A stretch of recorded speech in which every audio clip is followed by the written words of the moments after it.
इन लोगों के बीच में होड़ लगी है, एक कंपटीशन लगी है कि कौन सबसे बड़ा हिंदू नेता बनेगा। और ये चार लोग आज इस देश के अंदर सबसे बड़े हिंदू नेता बनने के लिए दिन बर दिन लगातार पिछले 11 साल से आप देखेंगे तो नफरत भरी स्पीच दे रहे हैं।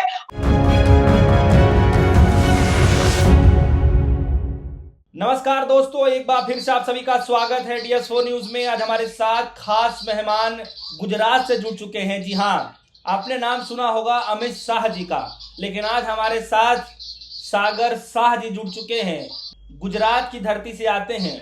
क्या लगता है सर कि जिस तरीके से भारतीय जनता पार्टी के नेताओं का एक कर एक लगातार जो है कुछ ना कुछ बयान इन दिनों बड़ा चर्चाओं में है, अब योगी आदित्यनाथ जी उर्दू से इतनी नफरत क्यों? क्या लगता है सर आपको? देखिए, ये ऐसे लोग हैं इस देश के अंदर जो अपने ही देश और अपने ही देश के नागरिकों को, अपने ही देश की आवाम को परेशान करना चाहते हैं। जब से इनकी फुल फ्लेज्ड सत्ता आई है 2013 के बाद, इन्होंने ये कहना शुरू किया कि भारत को आजादी 2014 में मिली।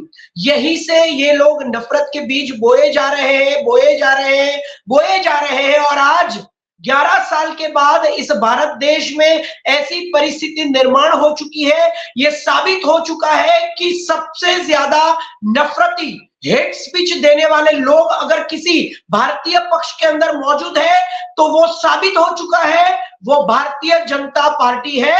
आरएसएस हो, उनका कोई मतलब मित्र पार्टी हो, ब्रदर पार्टी हो, सिस्टर पार्टी हो, वो जनसंघ हो या फिर हिंदू महासभा हो या उनसे जुड़ी हुई कोई भी पार्टी हो, ये सारे लोगों ने पिछले 11 साल के अंदर इस देश के अंदर हाहाकार मचाया है।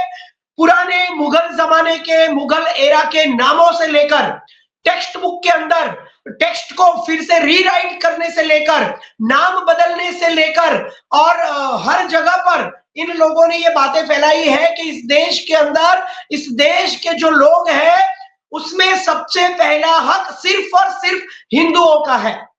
और ये लोग पिछले 11 साल से, आज से नहीं, पिछले 11 साल से इस देश के अंदर 98% मुसलमानों को और उसके बाद जो बचे कुचे लोग हैं उसमें क्रिश्चियंस लोगों को ये लोग टारगेट कर रहे हैं। मैं आपको एक रिपोर्ट के बारे में बताना चाहता हूं। वॉशिंगटन बेस्ड एक रिसर्च कंपनी है जिसका रिसर्च हुआ है, जिसके अंदर ये कहा गया है कि पिछले 11 साल के अंदर भारत के अंदर जो भारतीय जनता पार्टी, जिसे हिंदू नेशनलिस्ट पार्टी भी कहा जाता है, ये लोग खुद को ही अपने आप को हिंदू नेशनलिस्ट पार्टी कहते हैं, घोषित कर देते हैं।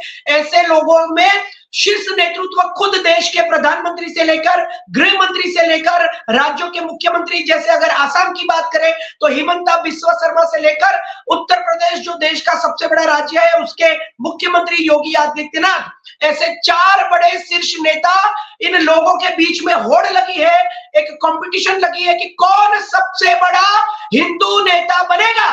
और ये 4 लोग आज इस देश के अंदर सबसे बड़े हिंदू नेता बनने के लिए दिन बर दिन लगातार पिछले 11 साल से आप देखेंगे तो नफरत भरी स्पीच दे रहे हैं। और उसमें सिर्फ और सिर्फ 98% मुस्लिम्स लोगों को टारगेट किया जाता है। सबसे पहले तो अगर जैन लोगों को जैन कहा जाता है, क्रिश्चियन लोगों को क्रिश्चियन कहा जाता है, सिख लोगों को सिख कहा जाता है, तो ये लोग मुसलमानों को इस देश के अंदर विधर्मी क्यों कहते हैं? विधर्मी शब्द किसने मुसलमानों के लिए बनाया? ये पिछले 11 साल में ये विधर्मी शब्द, तो इस देश के नागरिक जो मुस्लिम्स हैं उन्हें विधर्मी कहा जाता है, जबकि क्रिश्चियन को क्रिश्चियन, सिख को सिख, जैन को जैन, बौद्ध को बौद्ध। लेकिन इस देश के अंदर आज मुसलमानों को विधर्मी कह के बुलाया जाता है। यह सबसे पहले शुरुआत हुई इनके राज में पिछले 11 साल में, यह नफरती स्पीच।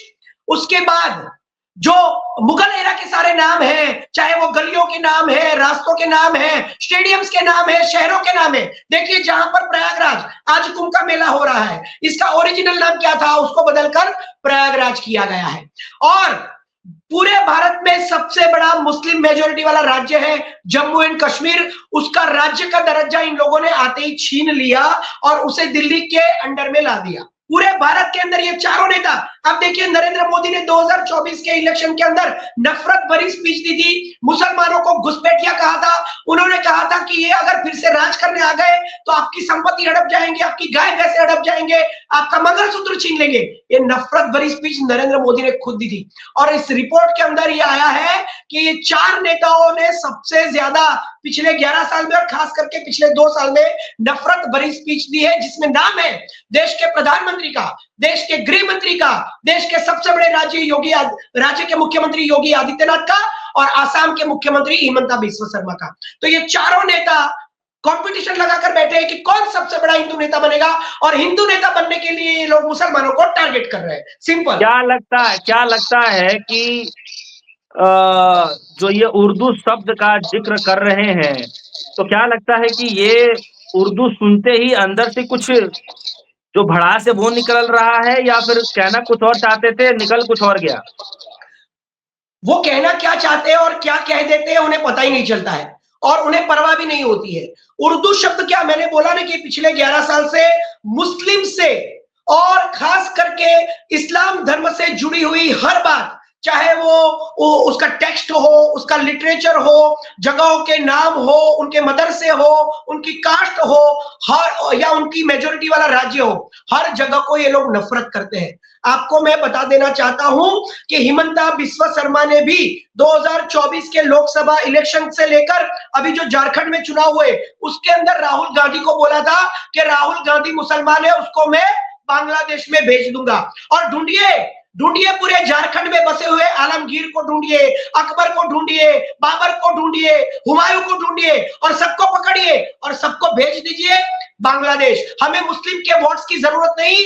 और आसाम के अंदर जितने भी मदरसे हैं, ये मदरसों को भी अभी टारगेट किया जाएगा, उनको बंद किया जाएगा। तो ये लोग डरते हैं, उर्दू लैंग्वेज से डरते हैं, मुसलमान से डरते हैं, इस्लाम धर्म से डरते हैं, डरते नहीं है, नफरत करते हैं।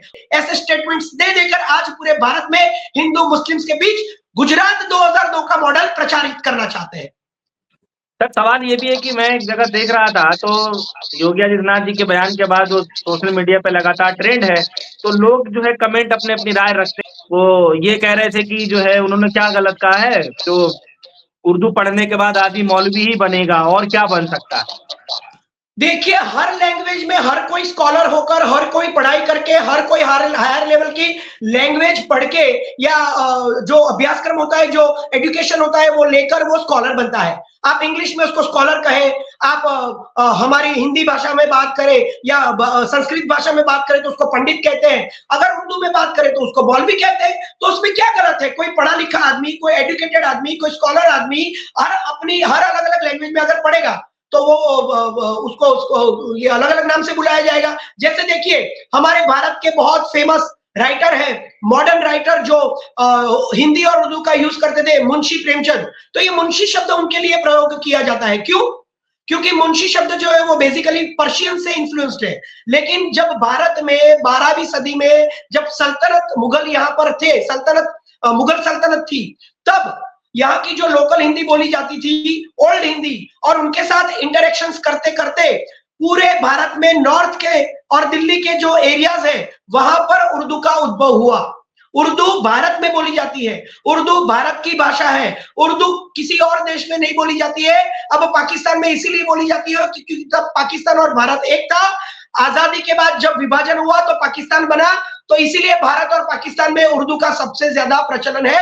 उर्दू इसी देश की, इसी धरती की लैंग्वेज है। अगर कोई भी व्यक्ति उर्दू का अपमान करता है तो मैं कहना चाहता हूं कि आप अपने देश की भाषाओं का अपमान करते हैं। एक मनोज मुंतशिर करके हैं, वो भी उर्दू के शब्दों का एनालिसिस करते हैं। उन्होंने एक बार औरत शब्द का भी एनालिसिस करके औरत शब्द को भी गाली दी थी। और ऐसे लोग आज भारत की बॉलीवुड के अंदर अपने आप को कलाकार कहकर काम कर रहे हैं, जो भाषाओं के बीच शब्दों को लेकर भी डिफरेंस क्रिएट करते हैं और लोगों के मन के अंदर, लोगों की मेंटालिटी में हिंदू मुस्लिम की नफरत को फैला रहे हैं। पुराने जमाने के मुसलमानों के नाम बदल दो, मुगल एरियाज के नाम बदल दो, टेक्स्ट को री रिटर्न करो जिसके अंदर हिंदुत्व को ज्यादा महत्व दो, मुसलमानों के जो लिखे हुए इतिहास है उनको मिटा दो।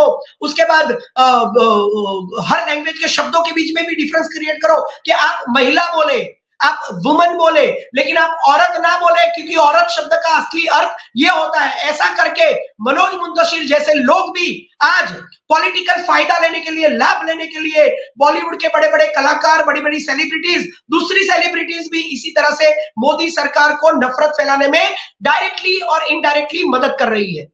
मैंने मुंशी प्रेमचंद की बात आपको कही, एक समाज सुधारक थे बंगाल के, राजा राम मोहन रॉय, जिनको उसके बाद राजाओं ने ही उनके साथ काम करते वक्त और इस देश में समाज को सुधारते वक्त राजा राममोहन राय भी कहा गया है, जिन्होंने सती प्रथा के ऊपर काम किया, उसको मिटाया। उन्होंने कहा कि हमारे शास्त्रों में सती प्रथा कहीं उल्लेख नहीं है, फिर भी इस देश में सती प्रथा चल रही थी, उसके ऊपर उन्होंने काम किया। तो ऐसे बहुपत्नीत्ववाद, सती प्रथा और बाल विवाह के विरोध में काम करने वाले समाज सुधारक राजा राममोहन राय ने तो उर्दू से लेकर, फारसी से लेकर, अरबी से लेकर, ग्रीक से लेकर, हिब्रू से लेकर, बौद्ध, जैन, हिंदू, सारी भाषाओं में अभ्यास किया है और सारी भाषाओं का अध्ययन किया है। तो ऐसे बड़े बड़े लोग एक जमाने में मदरसों में पढ़ते थे, जो हिंदू थे, इसी देश के लोग थे, इसी देश की सेलिब्रिटीज, इसी देश के लेखक, इसी देश के कवि, साहित्यकार, सभी लोगों ने हिंदू और उर्दू में कोई फर्क नहीं कहा है, कभी कोई फर्क नहीं किया है। आप देखिए, महाभारत की बात करें तो जो चोपड़ा साहब ने महाभारत बनाई थी, तो उनके लेखक कौन थे? तो मुसलमान लेखकों ने भजन लिखे हैं, और जो हिंदू थे उन्होंने उर्दू में कई ज्यादा काम किया है, बुक्स लिखी है, वार्ताएं लिखी है, स्टोरीज लिखी है, भजन लिखे हैं, गाने लिखे हैं। तो कहीं कोई डिफरेंस नहीं है। लेकिन पिछले 11 साल से इस देश के अंदर, जैसे मैंने कहा कि हेट स्पीच में सबसे ज्यादा बढ़ावा हुआ है, वो इसी सरकार में हुआ है। और इसी सरकार के 4 लोग जो सबसे बड़े शीर्ष नेतृत्व माने जाते हैं, देश के प्रधानमंत्री से लेकर मुख्यमंत्री, अलग अलग राज्यों के, इनकी डबल इंजन के। और देखिए अभी दिल्ली में जो आई है रेखा गुप्ता जी, ये तो महिला है।